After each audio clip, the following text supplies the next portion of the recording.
Let's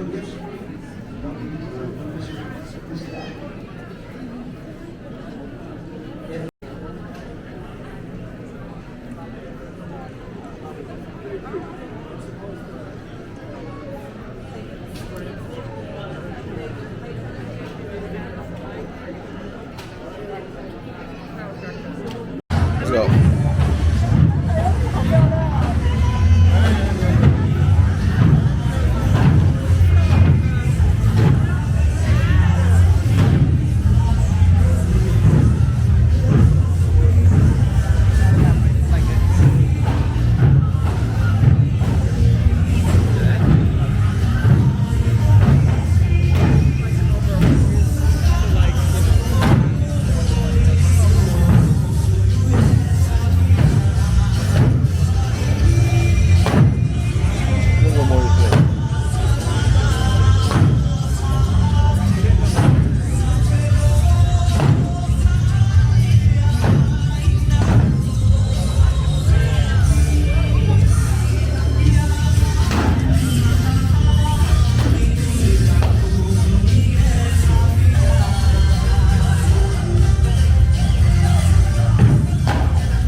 Signed the paper saying that he buys us.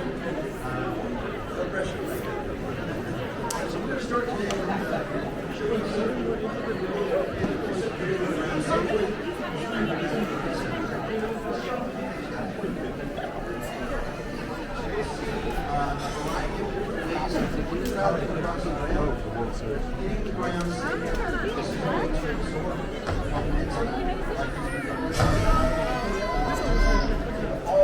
And also use this to escape from someone's trying to throw you or twist your shoulder or arm support. And you can also use these techniques offensively. Do you guys hear me okay? Okay, very good. You can also use these offensively. You can imagine rolling into someone to lead into a kick or a punch or something like that. So the techniques you're seeing now, these are sort of random, basic techniques, and we're using this beginning to just rolling acrobatics activity, land safely and come up ready and to finish. So the idea is that you're not just flat on the ground, you're able to keep your feet under you, keep your eyes up, and be able to defend yourself from whatever attack might be coming next.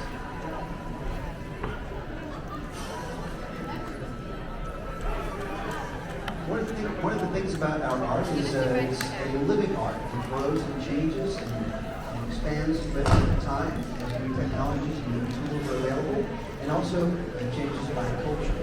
So, for example, in Japan, you don't see knives very often, but here in the U.S., knives are quite popular. So we do a bit more training against a knife attack or training with knives than you would see in Japan, for instance. And at different times in history, there was more armor worn than there is today. So techniques from those time periods would be bigger, heavier movements where you're carrying a lot more weight. You can imagine wearing a set of Japanese yoroi or Japanese armor.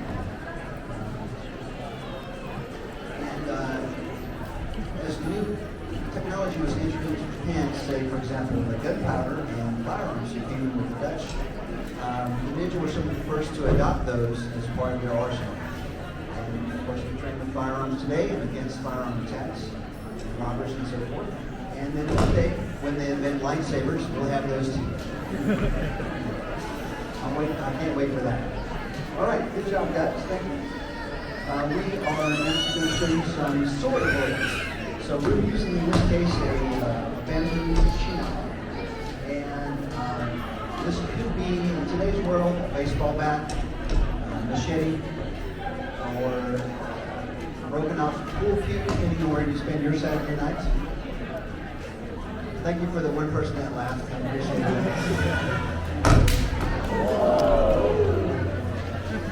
As long as it didn't cut off his ponytail, we're okay. All right, thanks guys. Good job.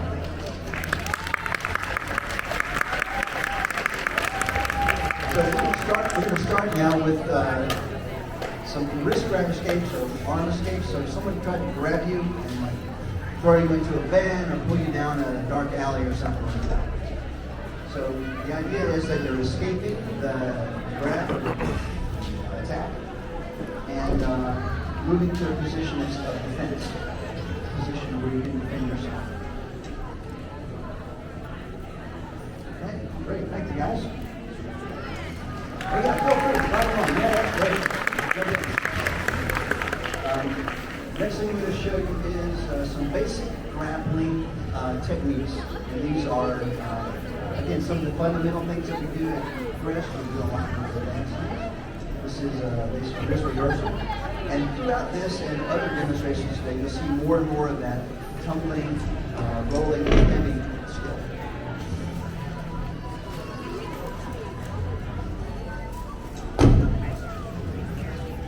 All right. Very good. Thanks, guys.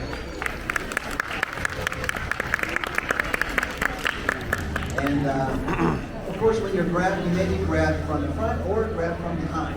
So here we have some bear hug and full Nelson type escapes, and things you might do to extract yourself from that.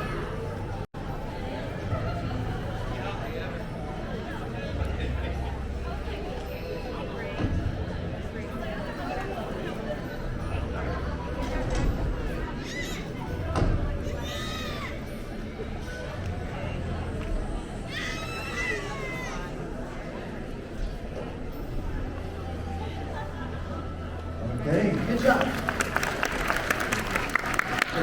we started you off with some unarmed demonstrations. We're going to move next to some weapon-based demonstrations. And the first one we're going to do is show you one of those things that ninja are most famous for. Somebody said ninja stars? Yeah. Yeah, and those are known as shuriken. Yes. So, depends on where you're from. If you're from Japan, you might call them shuriken. If you're from here in the South, you might call them ninja stars. So, anyway, these are 4-pointed stars. They're called senban shuriken. And they're thrown in a spinning motion. And the thing about these is, as they're depicted sometimes in manga or anime or movies, they're thrown from a long distance, half a mile, from flying through the air, and the person falls over. Well, that's not really how they're used. They're used to keep someone away from you, keep someone at a distance, and be able to affect someone when they can't get to you. So this gentleman in the front here had a sword. He was menacing me with his sword.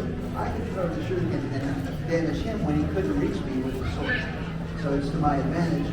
So it's a cool tool that way. They're not intended to be one shot, one kill like a sniper. Right? So let's throw a few of those at each other. And match.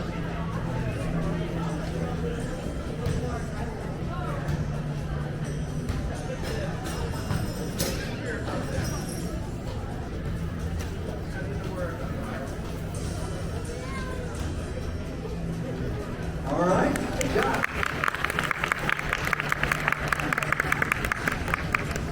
And there's another type of shuriken that we work with. These are more shaped like a pencil, like a small stick, called bowl shuriken. And those are thrown in a different way, more like you would throw a knife, where you have to manage the rotation. With so many points on this and spinning around very quickly, you don't have to worry about that as much as you do with a flight knife. But with something like this with only one point on it, you have to manage how it turns through the air and the distance and the timing of it. What do we have next? We're going to work next with the type of weapon that we use is a stick weapon, stick-type weapon. So it could be 6 feet long, 3 feet long, some small ones like this even, like a pen you might have in your pocket. And this is called a hanbo, half of a 6-foot bow, hanbo, and it's used against a knife attack.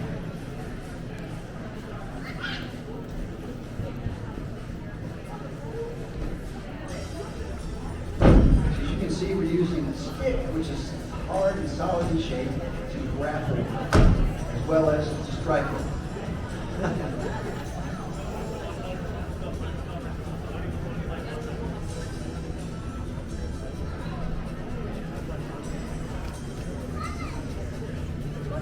All right, good job. Let's tune the diving forward. Thank you. So in terms of stick-type weapons, I'm going to show you one now that's sometimes it's shaped as a stick. You know what this is? It's a fan. And when it's closed up like that, it can be used like a small stick.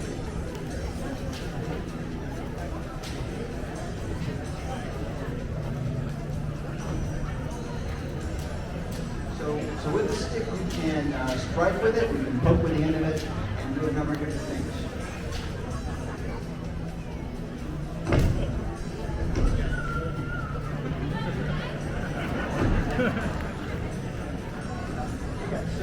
Another thing about this is you can use the fan itself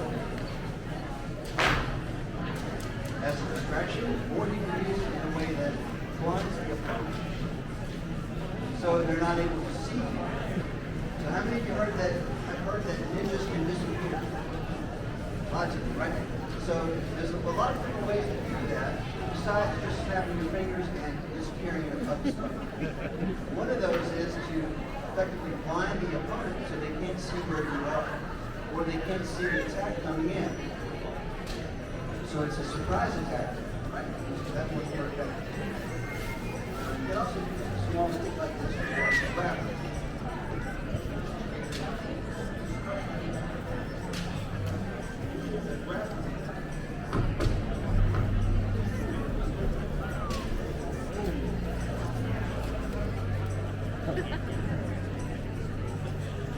All right.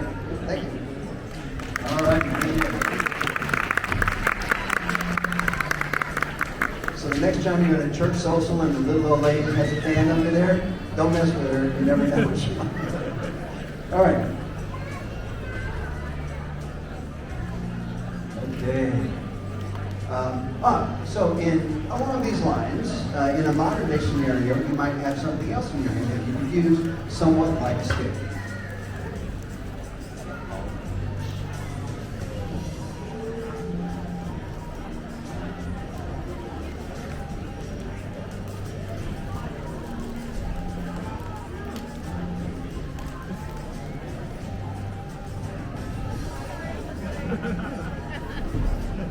That's so funny.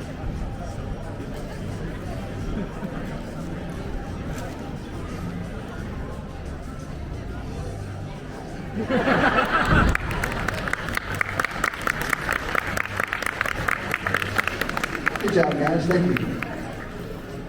If you're not sure if that will work, take out your own phone and bang it on the back of your hand or scrub it down your sternum or something. Especially if you have one of those holders that are with kitty cat ears. That's not right. All right. So we use stick-type weapons, as I said. Another type of weapon that we use are cutting weapons. So in this case, we're going to show you a couple things with sword. It could be a knife. It could be a naginata, yari, anything bladed like that. So take it away, guys. Sword versus sword.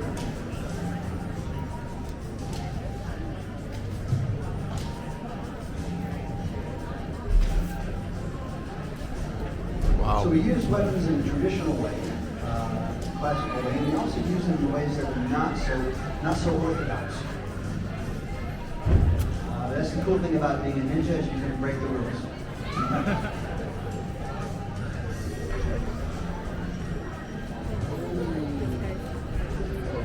Wanna see it?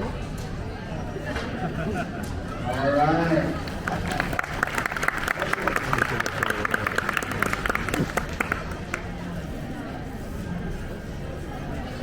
All right, the next thing we're going to show you is the 6-foot staff we talked about earlier, which is a rope shot bow, and this is a bow versus a sword.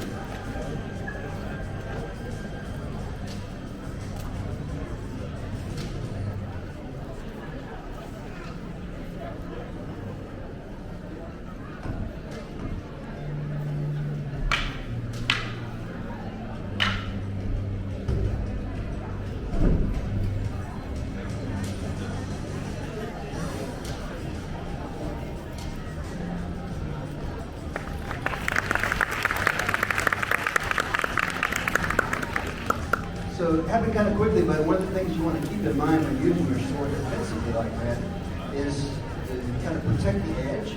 So if you're hitting things with the sharp side of the sword, you could damage your edge. Another thing is hitting the flat of the blade on the side. That's the weak direction for swords. So you want to use the back edge, the back corner instead. In this case, we're using a broom in a modern day scenario, a modern day weapon version of the bow.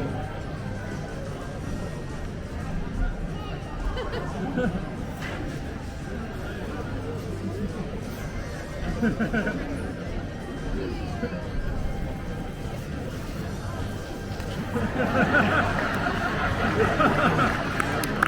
right, very good.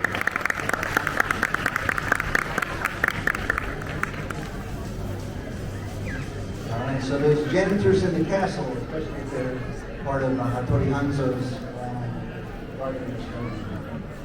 So the third class of weapons or category is flexible weapons, and some of those are shorter, like a small chain with weights on the end. Some are longer, like this one. This has a cord in the middle with a weight on one end and a dagger on the other. This is a training version, a rubber ring or wooden dagger instead. They're used for keeping the opponent away from you, being able to strike at a distance, and also for entangling the opponent, and also cutting with the dagger part or using it defensively.